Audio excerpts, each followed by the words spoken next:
Welcome to Silverstone Race 2. This is the first time I have been racing on track for about 4 years, and I was relatively happy with how I progressed. Qualifying was a little bit slow.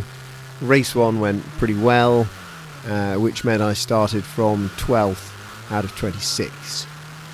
The idea was to hold 12th and see what happened from there. I decided to take a wide line, try and get some pace on the exit, but instead I ran wide. Coming back onto track, I found a bit of lack of tyre grip, as you will see as we go into the Maggots, Beckett's, Chapel S's. I have to take to the off-road section, which is pretty dusty.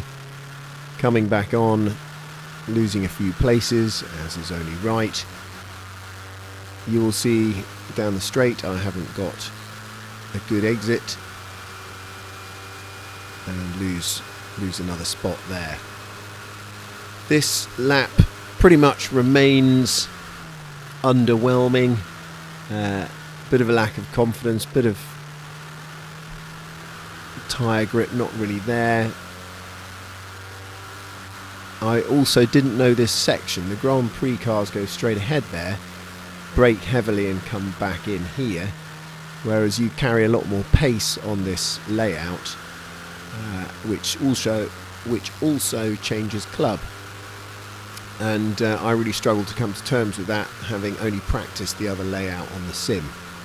Generally felt I was quite good through Abbey here, and the following two corners, I think Village and the Loop.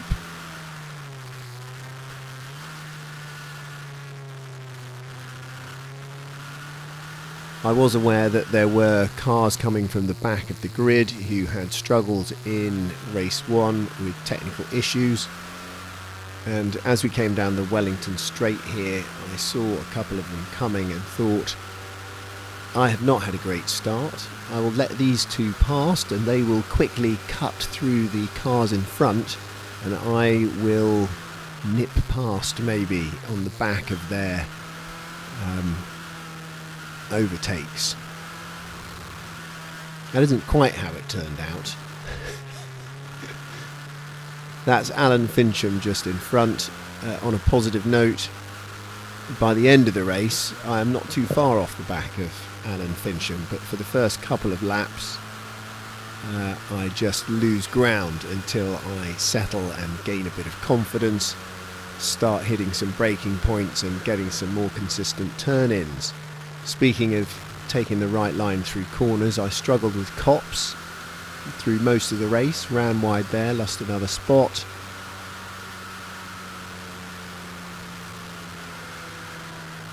I got better at this section as we went along, but was too slow in the middle.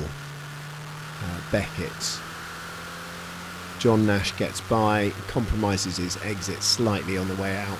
I get in the slipstream, and on the back of the toe think, I'm not sure this is likely to be a good overtake, but we're here to race, so I gave it a go.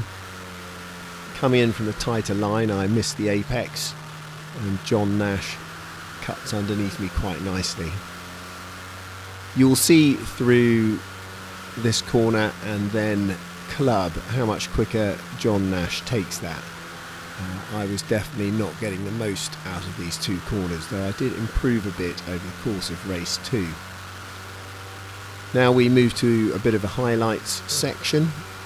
So a few laps later I was encouraged to see that though I had lost about 6 places, there were 6 or 7 cars ahead, all battling with each other. So I had a chance, a good hope of getting back some places, and it all happens rather quickly here. Richard Yeomans locks up into that corner, someone else bounces wide, John Nash is facing the wrong way there. We've got a car off on the right. I was looking for the smoothest line through and a good exit. I get a good exit. Richard Yeomans, I think his exit was compromised, so in the slipstream I've got a good toe. I felt if I braked in a straight line and got down the inside, I'd have a good chance of holding that spot. Peter Chippendale just in front. He's in a Royale. I'll follow him quite closely through Copse here. Struggling a bit on the exit with a bit of opposite lock. Still haven't lost too much ground, and there are still 4 or 5 cars ahead that I can look to try and catch up and take a few places.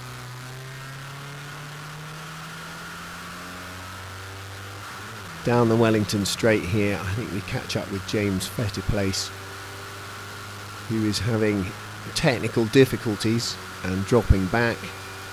So that was another place gained.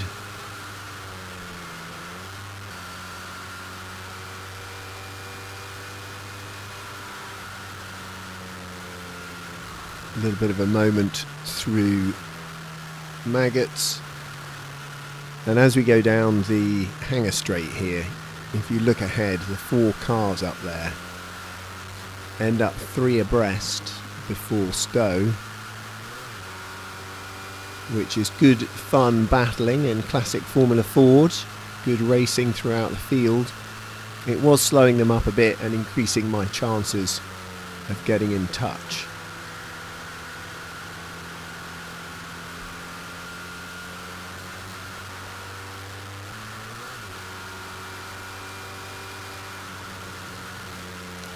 Now, if you are gaining on the cars in front, you need to take the fastest and best lines. I definitely didn't do this here. This is a dusty line, and though it doesn't look like I've lost ground, the tyres being dusty don't provide a lot of grip, and as we come into the Wellington Straight, you'll see I'm a bit further back. A few more laps of chasing draw me a little bit closer to 2 cars in front. I'm still struggling with Copse, largely on the exit with oversteer. I think this is Copse again, this time a little bit more frantic on the exit. But as I said, I am gaining on the cars in front. And as we come round Stowe, looking ahead, there are yellow flags, a couple of cars off, one on the left, one on the right. This does draw me closer to Andrew Smith ahead, and Alan Fincham is in front of him, and that gives me a chance in the last couple of laps to see if I can close and get by. Generally, Abbey was a good section for me, followed by Village and the Loop. I shape here to think about overtaking, which really probably just wasted a bit of time. Line was reasonable through there. Don't quite pick up the late apex I'm looking for here, but still in a good position going down the Wellington Straight. Again, I shape for the inside, but I'm far too far back. Would have been much wiser to stay wide and follow the quickest line. And then it's into the last lap where I lose a bit of ground on Andrew, and he gains on Alan Fincham. And that is race 2 done. In the end, I finished 10th, which I was quite pleased with, having started 12th and dropped to 16th. Overall, a pleasing weekend. A lot of thanks to the Jesus Saves racing team for all their hard work on the car. And I'm not sure when I'm next out on track, but having done those Gran Turismo videos with the promise of seeing real track activity, there it is. Thanks very much.